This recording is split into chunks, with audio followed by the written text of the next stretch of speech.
Dear students, platform of learning YouTube channel पर हम इस वीडियो में डायरेक्टरेट ऑफ एजुकेशन दिल्ली द्वारा दी गई 8th क्लास की इंग्लिश सब्जेक्ट की वर्कशीट नंबर 3 को डिस्कस करने जा रहे हैं। वीडियो को पूरा ज़रूर देखें और अगर आप इस चैनल पर नए हैं तो इसे सब्सक्राइब ज़रूर कीजिए। Worksheet number 3, part 1 of lesson tsunami. Tsunami बच्चों, यहाँ पर टी साइलेंट है। Tsunami pronunciation is tsunami. Look up the old news of discuss with your family and friends and write the name of a place, state where these natural disaster occurred in the past. चलिए कुछ पुरानी news की तरफ discuss करते हैं, पुरानी news को देखते हैं, उन्हें अपने फैमिली और फ्रेंड्स के साथ डिस्कस भी कीजिए कि ऐसे कौन कौन सी जगह है, कौन कौन से स्टेट हैं जहां पर नेचुरल डिज़ास्टर्स, प्राकृतिक आपदाएं आई थी। नेचुरल डिज़ास्टर्स होता है नेचर में कुछ ना कुछ हिलावट आने की वजह से जो हमें अफेक्ट होता है, जो नेचर को अफेक्ट करती हैं। जैसे पहला है अर्थक्वेक। अर्थक्वेक का मतलब है भूकंप। भूकंप कहाँ पर आया था? 2001 में गुजरात के भुज जगह पर। फ्लड, फ्लड मतलब बाढ़, बहुत ज़्यादा बारिश का पानी आ गया था। कहाँ पर? असम में 2020 में। लैंडस्लाइड, लैंडस्लाइड मीन्स होता है भूस्खलन। भूस्खलन मतलब भूमि के एक बहुत बड़े हिस्से का पहाड़ पे से फिसलकर नीचे गिर जाना। ये कब हुआ था? उत्तराखंड में 2020 में। साइक्लोन, साइक्लोन होता है चक्रवात, मतलब जब हवा अपनी जगह पर बहुत तेजी से घूमती हुई आती है तो उसे हम कहते हैं साइक्लोन। ये था एम्फन साइक्लोन इन ओडिशा 2020, उड़ीसा में आया था। ये है 2020 में। In the session you will read about another natural disaster. आप इस लेसन में और भी कुछ नेचुरल डिज़ास्टर्स के बारे में स्टडी करेंगे, जैसे सुनामी। सुनामी के नाम से आप सबको पता ही होगा सुनामी कब आया था। 26 दिसंबर 2004, 26 दिसंबर 2004 में।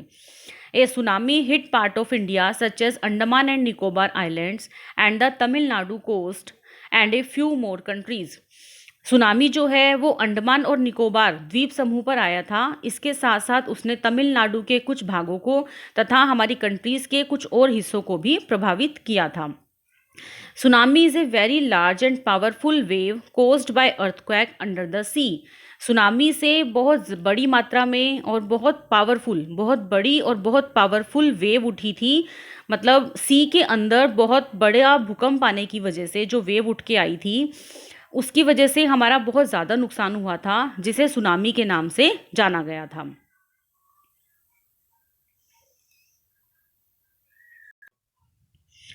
द सुनामी कोज्ड हज destruction and loss of life and property. Tsunami की वजह से बहुत बड़ी मात्रा में डिस्ट्रक्शन मतलब होता है नुकसान हो जाना, मतलब नष्ट हो जाना, और बहुत सारी लाइफ भी ख़त्म हो गई थी, बहुत सारे लोग मर गए थे, बहुत सारी प्रॉपर्टी का नुकसान हो गया था। तो सुनामी की वजह से बहुत सारी लाइफ, बहुत सारी प्रॉपर्टीज़ नष्ट हो गई थी।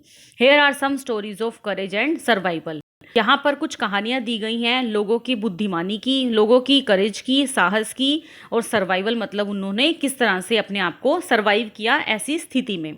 चलिए पढ़ते हैं कुछ स्टोरीज के बारे में। These stories are all from the Andaman and Nicobar archipelago. ये जो स्टोरीज हैं अंडमान और निकोबार के द्वीप से उठाई गई है। आर्चीपेलागो का मतलब है द्वीप समूह, अंडमान और निकोबार से उठाई गई है। Igneous was the manager of A cooperative society in Kutch hall. Igneous जो है वो कच्छ हॉल की एक कोऑपरेटिव सोसाइटी का मैनेजर था। His wife woke him up at 6 AM because she felt an earthquake. Walk मतलब होता है उठा देना। उसकी वाइफ ने उसे 6 बजे उठा दिया क्योंकि उसने क्या महसूस किया? अर्थक्वेक, उसने भूकंप को महसूस किया। Igneous carefully took his television set of his table. Set of मतलब होता है उतार देना। इग्निशियस ने बहुत दैन से, केयरफुली मतलब बहुत ध्यान से, अपने टीवी को टेबल से नीचे उतार दिया। एंड पुट इट डाउन, और नीचे रख दिया। On the ground so that it would not fall and break, ताकि वह टूटे ना और वह गिरे ना।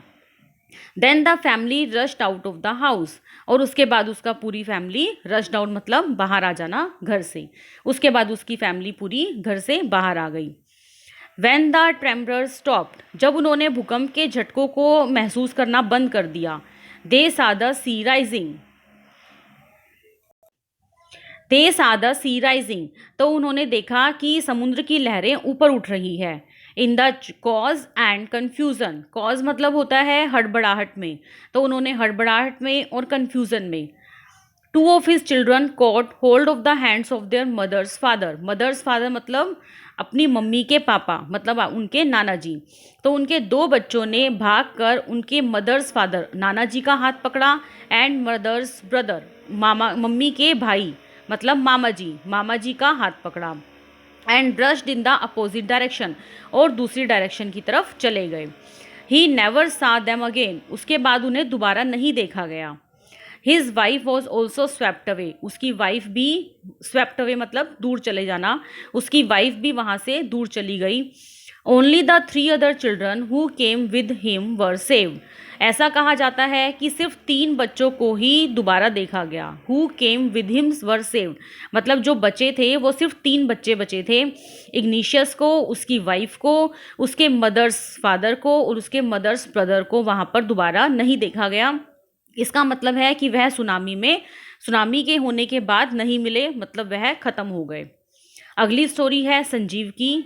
Sanjeev was a policeman, Sanjeev एक पुलिसमैन था।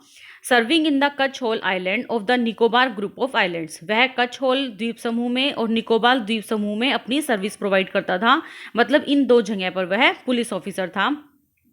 He somehow managed to save himself, his wife and his baby daughter from the waves, उसने किसी न किसी तरह से अपने आप को, अपनी वाइफ को और अपनी बेबी डॉटर को वेव्स लहरों से बचाया।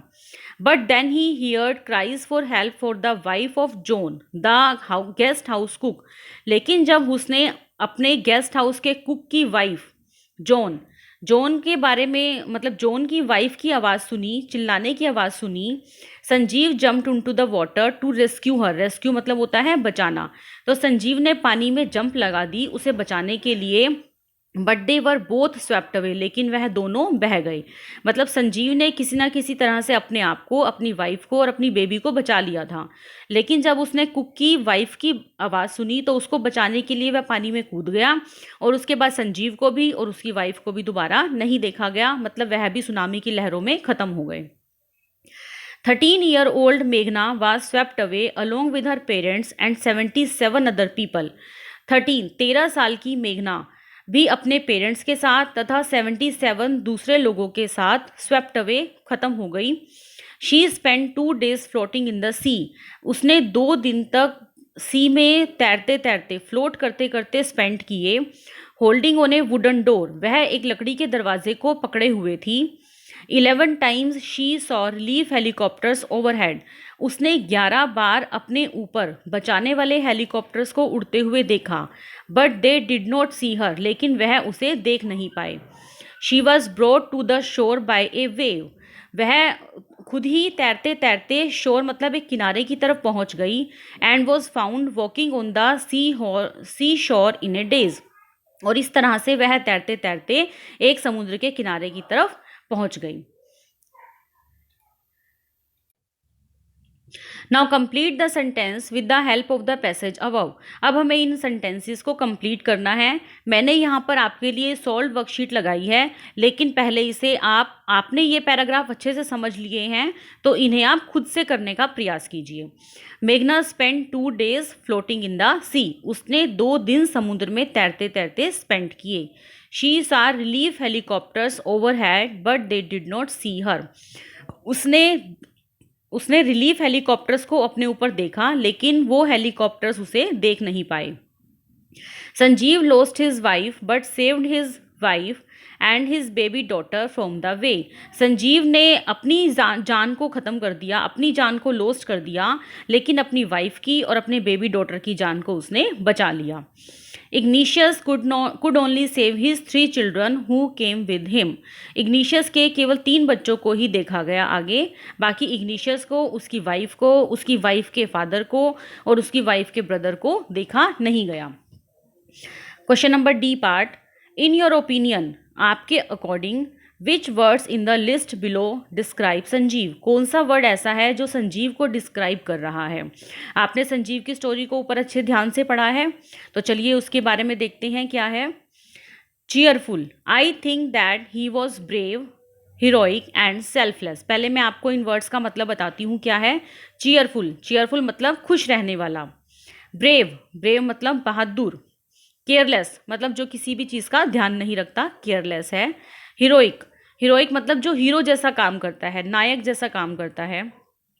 सेल्फलेस, सेल्फलेस मतलब बिना किसी सेल्फ के, बिना किसी मतलब अपना ध्यान ना रखते हुए। और हर्टलेस मतलब निर्दयी, मतलब जिसके अंदर बिल्कुल भी दया का भाव नहीं होता।